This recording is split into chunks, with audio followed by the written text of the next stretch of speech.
possível se apaixonar, amar e seguir uma vida com alguém que você conheceu às cegas?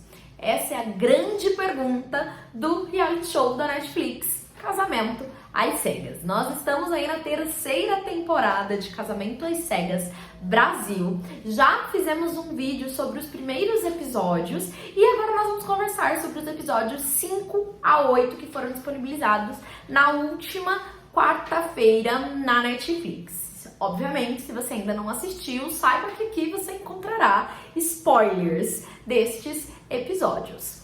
E se você não assistiu o primeiro vídeo sobre essa temporada, o card tá aqui em cima, recomendo que você assista também. Meu nome é Mayara Brasil, para quem não me conhece, eu sou advogada, trabalho com direito das famílias para mulheres e aqui no meu canal eu analiso algumas séries, analiso alguns filmes, alguns casos famosos com algumas informações do que nós podemos tirar para a nossa vida, para os nossos relacionamentos, para que tenhamos relacionamentos melhores, mais felizes e mais saudáveis. Então, se você se interessa por esses assuntos, esse é o momento de se inscrever aqui no canal e fazer parte dessa comunidade também. E temos aí, já nos primeiros episódios de Casamento às Cegas, aqueles preferidos e os ranços da edição. 5 casais aceitaram ali casarem-se com alguém que estavam conhecendo nas cabines. Foram para a fase de lua de mel e agora, nesses novos episódios, estavam vivendo aqueles dias de convivência antes do sim. Nesse momento, eles apresentam famílias, amigos, dividem um apartamento e muita coisa começa a surgir nessas situações. E aqui, desses 5 casais, né, que é a Bianca e o Jarbas, que pra mim, desde o começo, eles tiveram, assim, uma conexão muito grande, muito diferente da que os outros casais tiveram. Me parece que eles realmente entraram lá pensando em casar, enquanto uma galera entrou pensando em close, mas eles se deram muito bem também nesse momento da convivência. As famílias se conheceram, se gostaram, tiveram uma relação de respeito. Achei super bacana a relação deles dois, inclusive em relação aos filhos, porque ambos já tinham filhos. E um ponto que eu achei muito bacana é que quando a filhinha do Jarbas vai lá para passar o dia com eles, a mãe da menina que leva ela até lá. E ela entra, ela aceita ficar ali um tempo, conversa com a Bianca também, e a Bianca até faz ali, pergunta, né, e aí? Aí ela dá uma brincadinha assim, na minha vez ninguém me avisou, mas completa, dizendo que ele é um cara muito do bem, que não deu certo entre eles, mas que ele é um bom pai e tudo mais. E evidentemente, gente, pode ser mentira? Pode, mas ela não precisava aparecer.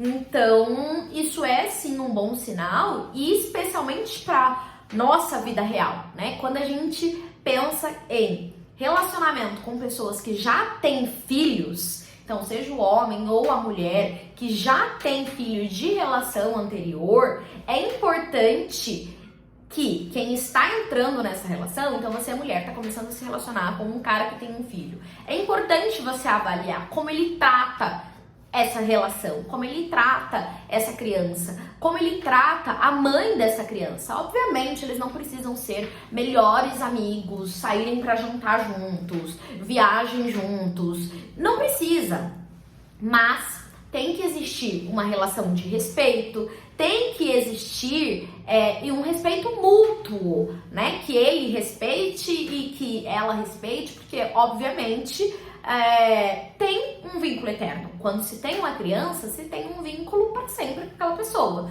o que às vezes é um pesadelo e o ideal seria que não fosse. Então isso me chamou bastante atenção, a forma como ela apareceu e a forma como eles lidaram com isso. Eu achei muito bacana realmente, e pelo fato, eu acredito, dela já ter um filho, ela dá o devido valor para essa situação, ela enxerga isso realmente como muito importante, porque eles vão viver juntos, né, em uma grande família. As famílias atuais, elas têm esses casados e é super normal, tá tudo certo. Então fica aí a dica para quem tá pensando em se relacionar com alguém que tem filhos, já é um excelente ponto de avaliação como que esse cidadão se relaciona com os filhos. Porque se ele não trata bem os filhos ou economiza na pensão dos filhos, há grandes chances dele não ser um bom marido, né? Fica aí essa ressalva. Agora vamos falar do segundo casal que eu peguei bastante coisa aí nesses episódios, que é a Agatha e o Renan. A Agatha, desde o início, ela demonstra que tem muito problema com o ciúme, que ela tem muito receio em relação às relações anteriores, a saber que são ex de fato, e acontecem ali algumas coisas que deixam ela bem mais ciumenta. Coisas que, pessoalmente, então, por exemplo, tinha um quadro lá no quarto do Renan, onde tinha um recadinho de uma ex. Ele já tinha dito que tinha uma ex recente, então, na minha concepção, não era algo assim tão grave, né? Apagou, beleza, vida que segue. Ele poderia ter tido esse cuidado antes? Poderia. Mas, aquele quadro tá com cara de que tá ali, ele nunca nem mexe naquele quadro, né? Então, não é algo que ele tava vendo todo dia e ali super alimentando. Foi a impressão que eu tive. Não sei qual o histórico de relacionamento da Agatha, mas me parece que antes dela entrar no relacionamento, não acho que eles vão casar, e me parece que ao entrar nesse relacionamento, que para entrar em um relacionamento que se torne um casamento, ela precisará sim lidar com essa questão do ciúme. Porque, ao meu ver, por mais que o Renan me acenda em alguns momentos, assim, umas bandeiras vermelhas, no sentido de que, ele tá sempre defendendo o babaca do Valmir, por exemplo. Episódios, isso não aparece, isso não surge uma justificativa para tanto ciúme. Então, é um ponto que é muito importante para nós mulheres termos em mente. Ciúme demais, ele é um grande problema, né? Seja no homem, seja na mulher, né? O ciúme, na verdade, ele é problemático. Não significa que você não vai ter aquele cuidado com o outro, que você vai deixar as coisas acontecerem assim debaixo do seu nariz. Não tenho ciúme. Não, né? Tem limites. Mas eu enxergo assim que ali no caso deles, ela tá super exagerando na questão do ciúme e que o que pode ser fruto de traumas de relações anteriores, mas que para uma nova relação é preciso tratar. A pessoa com quem a gente está, ela não tem culpa dos traumas que nós trazemos. Evidentemente que ela também vai entender isso, que ela também pode entender, que ela também pode ter um tato. Já que eu sei que fulano tem um trauma com tal coisa, eu não vou dar motivo para trazer esses gatilhos. Mas a grande responsabilidade é nossa, né? Então, viver um relacionamento abusivo, a próxima pessoa com quem vai se relacionar não é aquela que te fez mal. Então, é importante curar feridas para não ferir pessoas que não foram as que nos feriram. Então, eu acredito que no caso deles, pode ser isso que esteja acontecendo. Ela tem um histórico complicado que não falou, que não apareceu, né? Então é achismo mesmo. E isso está reverberando na relação com eles e está prejudicando essa relação de crescer. Porque se você observar, o Renan ele vai apagando, o brilho dele tá sumindo a cada episódio. Porque ele realmente tá assim, como, não aguento mais estar aqui. O que é super natural quando a gente tá numa relação onde você tá sempre sendo cobrado, sempre tem alguma coisa acontecendo. Não, você precisa se abrir. Não, você precisa falar. Não sei o quê. Não sei o que. E a pessoa já disse que não tem nada a dizer. Então, a minha sensação é de que a Agatha precisa trabalhar essa questão do ciúme para uma futura relação ou para essa relação mesmo dar certo, porque vai que eles casam, né? Ainda não sabemos. E o terceiro casal, que é o Valmir e a Karen, nós falamos muito sobre eles no último episódio, sobre a questão dela às vezes fazer parecer que ela foi a última opção,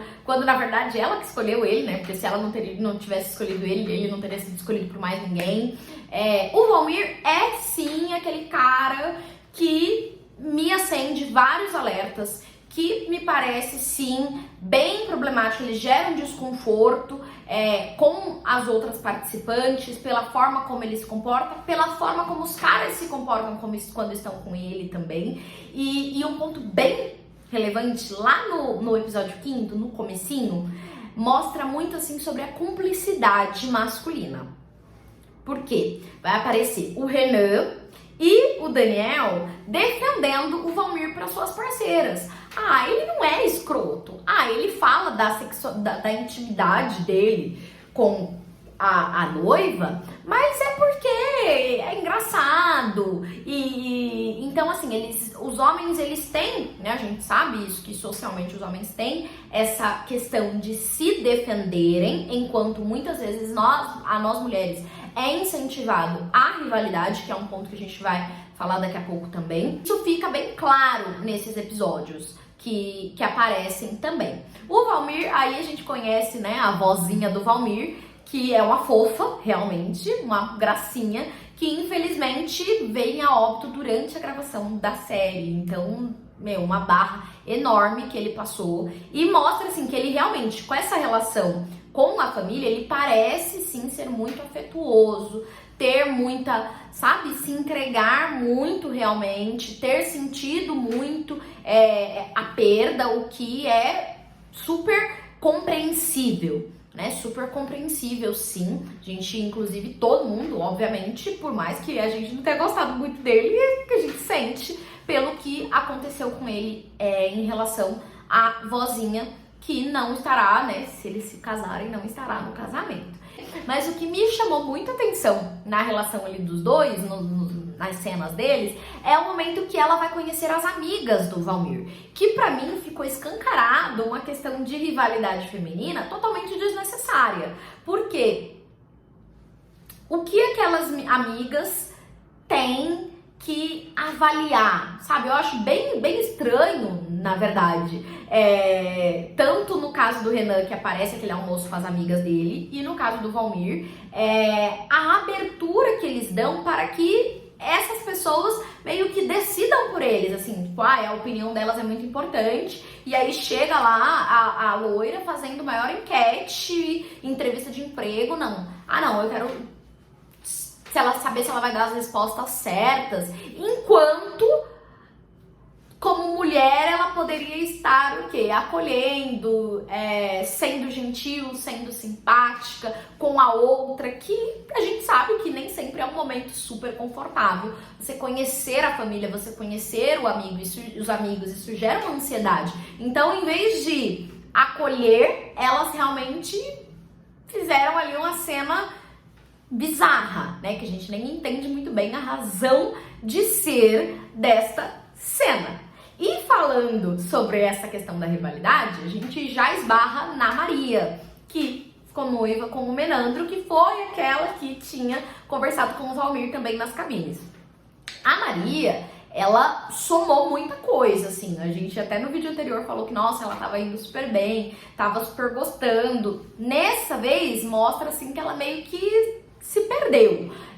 Não sei se por conta da pressão do programa, por ser muita coisa acontecendo ao mesmo tempo, que é compreensível, mas ela um pouco que interpreta errado algumas coisas, né? Então, quando, por exemplo, ela fala ali que a Karen tava fazendo piadinha com o Menandro, brincando de que, como seria o nosso match, que demonstra uma insegurança do lado dela. Assim, não é um match que aconteceria, eles nem conversaram, eles nem tiveram nada. E ela reage mal. O que eu entendi foi que, pelo fato do Menandro ter seguido aquela outra participante que ele tinha conversado, ela ficou nesse alerta de que qualquer pessoa, sabe? E meio que esqueceu a realidade, o que eles estavam vivendo, a conexão que eles tiveram. E esse é um ponto muito forte na questão do ciúme, é que quando a gente foca muito no que outras pessoas, estão fazendo, tá mandando mensagem pra ele, ou tá seguindo no Instagram, ou tá não sei o que, ou tá não sei o que lá, a gente tende a esquecer o que rola entre o casal, entre os personagens daquela relação e a forma como eles estão reagindo ao que está acontecendo no externo. Então, por exemplo, ali, o Menandro seguiu de volta a moça. Até que ponto isso é algo assim tão problemático, sabe? Se seguiu todos os participantes ou seguiu só ela? Ele diz que seguiu todos. Então, eu acho que cabe a gente também trabalhar essa questão do ciúme para não cair em ciladas de rivalidade como a que ela caiu na questão da Karen. De que assim, ela tá de repente assim querendo o meu par. O que não era verdade. E isso é algo muito forte culturalmente que nós temos, a questão da rivalidade feminina. A gente tá sempre pensando que realmente, não, eu confio no meu namorado, eu não confio nas outras. Eu confio no meu marido, que eu não confio é nas outras que vão querer o meu marido. Quando, na verdade, quem tem um compromisso com você é ele. Quem tem que ser fiel a você é ele. Obviamente que quando a gente fala, por exemplo, sobre sororidade, sobre feminismo, eu não vou querer ficar com um homem casado, mas ele que tem um compromisso. Não, mas eu sei que do outro lado tem alguém. Então eu vou ter sororidade com essa mulher. É óbvio que isso também existe, mas essa rivalidade, esse não podemos ser amigas, porque mulher não tem amizade com mulher, porque mulher é falsa, são coisas que realmente vêm sendo colocadas socialmente na nossa cabeça para evitar que a gente se una, que a gente se fortaleça, que a gente crie vínculos de sisteragem, né, como a broderagem masculina. Então é um ponto assim bem marcante na série, no reality, pra gente levar pra nossa vida. Até que ponto nós não estamos nos colocando nessa situação também de ficar super pilhada com algumas coisas que não tem necessidade, com coisas que às vezes a pessoa que tá com a gente que deveria ter se posicionado diferente, ou até mesmo com ignorar, assim, fulana tá seguindo lá meu namorado e não sei o que, meu marido, e se uma pessoa vai segui-lo e isso coloca em risco a nossa relação, será que essa relação tá realmente bem forte? E eu entendo que ali no reality, assim, é uma relação rápida, é tudo muito rápido, tudo é muito grande, muito somatizado. E talvez a pessoa não reagisse daquela forma na vida real, num relacionamento estável, de anos, enfim. Mas é algo que eu acredito que a gente pode sim ter em mente e ficarmos mais atentas para a forma como a gente reage também e a forma como a gente muitas vezes acaba caindo na armadilha da rivalidade feminina. E ainda falando da Maria, a gente tem ali um caso muito grande com a mãe dela, né? Já começa quando o Menandro vai lá conhecer, que ela dá uma criticada no cabelo. Quem escovou seu cabelo? Eu mesma. Deu pra notar que tá um pouco mal feito e não sei o que. Então você já rola essas trocas de farpas entre elas ali. E no momento da prova do vestido, isso se transforma num verdadeiro pesadelo. Por quê? A mãe da Maria chora em todas as outras participantes. Em todas. Se emociona, chora copiosamente quando elas provam o vestido. Mas quando a Maria vem de vestido de noiva, que inclusive lindíssimo, amei, lembrou o meu. Amei. A mãe dela não esboça nenhuma reação. Nenhuma. Muito pelo contrário, ela ainda fala, essa fenda tá muito grande, não dá pra cortar?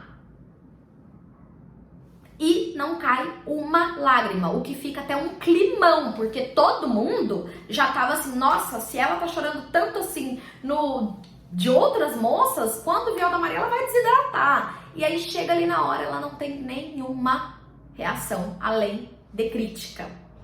E depois disso ainda, né, não foi suficiente, ela bloqueia a Maria no WhatsApp.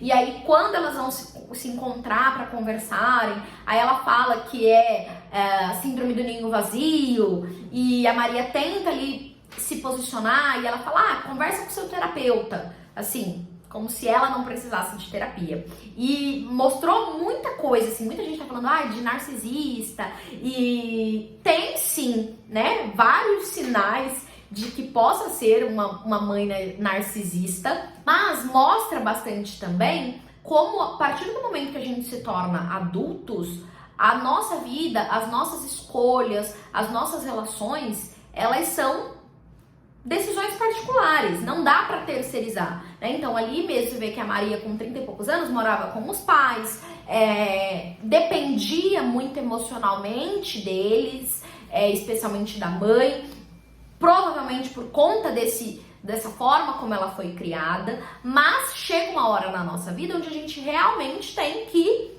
sustentar nossos BOs, né? Igual a Maria fala, eu gostei do meu vestido, eu vou usar esse vestido. Se ela não gostou, lamento. É o meu vestido, o dela, ela escolheu. Então, é muito da gente realmente estabelecer alguns limites com os nossos pais, com os nossos familiares, quando essa relação não é a mais saudável possível. Por quê? Não é porque, é seu pai, sua mãe, você tem que engolir tudo calado ou calada e fazer o que eles querem. Porque a vida é de cada um e as escolhas, elas realmente cabem a cada pessoa. Então, acho que o reality trouxe bastante esse ponto aí da relação dela com a mãe, que também pode servir de exemplo para muitos de nós que às vezes vivem nessa relação de que não vou fazer tal coisa porque, né? Ou não fica tão feliz assim. Então vale a pena avaliar e super recomendo terapia para todo mundo. Nesse caso, para mãe, para filha, para o pai, para todo mundo, porque a situação é complicada. E a Maria também, nesse encontro que eles tiveram lá, aquele chá de panela às cegas, né, surpresa, uma coisa assim, ela super surta na questão dessa seguida aí do Instagram do Menandro. Não sei nem se a relação deles vai sobreviver a isso, né? Porque estava indo muito bem, ela tinha inclusive encontrado a filhinha do Menandro, tinham se relacionado legal, tido uma troca legal, mas chegou ali, ela falou que ele era meio sonso, se fazia de sonso e expôs isso na frente das outras pessoas, o que eu acho extremamente problemático. Porque se eles tinham esse problema para resolver, o ideal é que elas tivessem conversado no privado. O ideal é que eles tivessem resolvido em casa, né? Não na frente dos outros, que roupa suja a gente lava em casa. Então é um ponto, assim, acho muito chato realmente expor a relação dessa forma para outras pessoas, sendo que poderia ter sido resolvida e conversado antes. Então eu estou realmente na expectativa para saber se eles vão se acertar e casar ou não, porque tá meio na incógnita aí. E o último casal, que é o casal Dani, né? Daniel e Daniela, eles têm ali algumas coisinhas, sabe? Ela implica porque ele come doce, ele implica porque ela anda pra lá dentro de casa. Umas coisas que pra mim não fazem muito sentido, sabe? Coisinha assim de quem não quer casar e fica caçando pelo novo. Eu não boto fé neles dois. O Daniel, assim, a mãe dele é uma fofa, inclusive num dos encontros que eles tiveram, ela fala pra ele o quanto é importante ele priorizar a esposa, a família e tudo mais. Então mostra aí um contraponto, né, entre as mães e a maturidade que a mãe dele teve. Mas eu já tenho aquela ressalva com ele lá do começo, onde ele foi super machista na questão da outra moça que ele conversava. Não sei se dá casamento. Conta aqui pra mim, o que você acha? Quem casa nos próximos episódios? E depois a gente volta aqui pra conversar sobre os episódios finais. Um beijo pra você e até o próximo vídeo. Tchau, tchau!